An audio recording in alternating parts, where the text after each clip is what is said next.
Sejarah gereja zaman akhir pada abad 15 sampai 21. Abad 15 sampai 16 terjadi reformasi dan kebangkitan Alkitab. Tahun 1517, seorang biarawan Jerman bernama Martin Luther memaku 95 dalil di pintu gereja Wittenberg sebagai proses terhadap penyimpangan ajaran gereja Katolik. Aksi ini memicu reformasi Protestan yang kemudian meluas melalui tokoh-tokoh seperti John Calvin di Jenewa dan Ulrich Zwingli di Zurich. Gerakan ini menegaskan bahwa otoritas tertinggi adalah Alkitab, bukan tradisi gereja. Penemuan mesin cetak oleh Johannes Gutenberg sekitar tahun 1450 menjadi titik balik sejarah. Pada tahun 1455, Gutenberg mencetak Alkitab pertama dalam bahasa Latin, yaitu Vulgata, secara massal. Dikenal sebagai Alkitab Gutenberg yang menjadi cetakan buku pertama di dunia.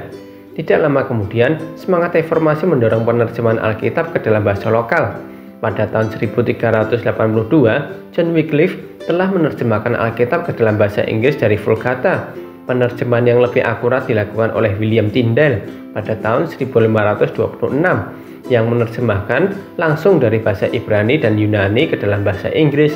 Upaya ini membuat Alkitab semakin dapat diakses dan dipahami oleh jemaat biasa. Reformasi juga melahirkan berbagai denominasi baru seperti Lutheran yang mengikuti ajaran Luther, Reformed dari ajaran Calvin dan Zwingli, Mennonite dan Anabaptis yang menekankan baptisan orang percaya, Baptis menekankan kebebasan hati nurani dan baptisan dewasa, Metodis lahir dari pelayanan John dan Charles Wesley menekankan pertobatan dan pelayanan sosial, lalu Gereja Injili yang tumbuh dari semangat pewartaan Injil dan kehidupan rohani yang tulus.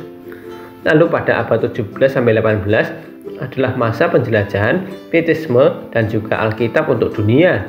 Zaman penjelajahan membawa kekristenan keluar Eropa. Para misionaris ikut serta dengan penjelajah menuju Amerika, Afrika, dan Asia, memperkenalkan Injil ke berbagai suku dan bangsa. Dalam waktu yang sama, semangat pembaruan rohani lahir dalam bentuk gerakan pietisme, menekankan kehidupan rohani yang sejati, pertobatan pribadi, dan kasih dalam tindakan. Dari gerakan ini dan pelayanan John Wesley, lahirlah gereja Metodis dan gereja-gereja Injili yang aktif dalam penginjilan dan pelayanan sosial.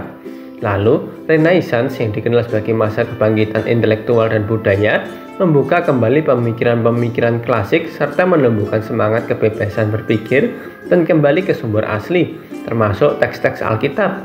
Gerakan ini secara tidak langsung mendorong penerjemahan kitab suci dari bahasa asli dan mendukung reformasi serta penyebaran kekristenan ke dunia luas. Lalu, abad 19-20 ada kebangunan rohani, perang dunia, dan juga teknologi baru.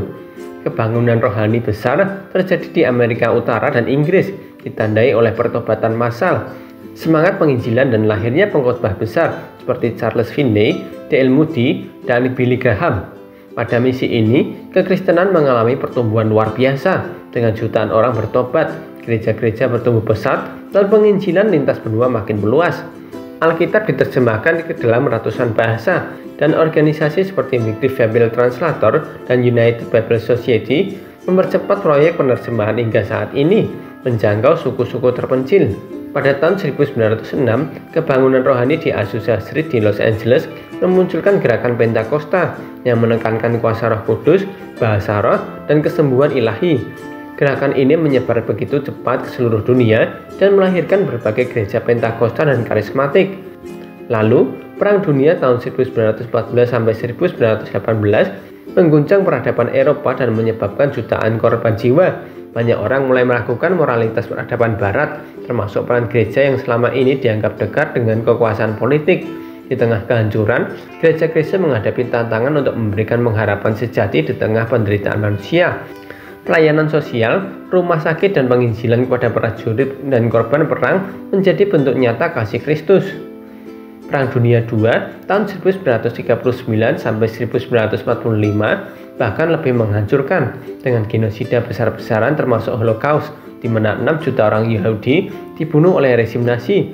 Banyak gereja di Eropa terpecah sikapnya, sebagian diam terhadap kekejaman, sementara yang lain berani melawan kejahatan, seperti Dietrich Bonhoeffer, seorang pendeta Jerman yang dihukum mati karena menentang Hitler. Perang ini juga memicu perpindahan besar-besaran orang Kristen ke negara-negara lain yang secara tidak langsung turut menyebarkan kekristenan ke berbagai penjuru dunia.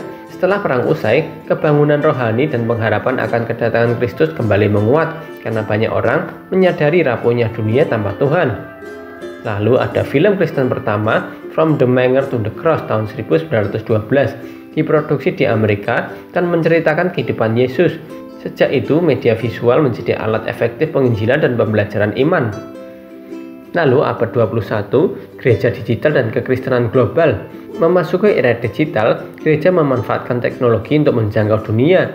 Zoom, YouTube, dan media sosial menjadi saluran ibadah, penginjilan, dan pengajaran, terutama saat pandemi global. Pertumbuhan gereja terjadi secara signifikan di luar Eropa dan Amerika, terutama di Afrika, Amerika Latin, dan Asia, seperti Tiongkok, India, dan Indonesia. Gerakan Injil Pentakosta dan karismatik menjadi yang paling dinamis dengan semangat misi dan kuasa Roh Kudus. Meski tantangan seperti sekularisme, relativisme, dan penganiayaan terus hadir, pengikut Kristus bertambah signifikan. Kekristenan tetap bertahan dan berkembang karena Tuhan Yesus adalah kepala gereja, dan Roh Kudus terus bekerja di hati manusia di seluruh dunia. Saat ini diperkirakan ada lebih dari 2,6 miliar orang Kristen di dunia dari berbagai denominasi, menjadikan kekristenan sebagai agama terbesar secara global.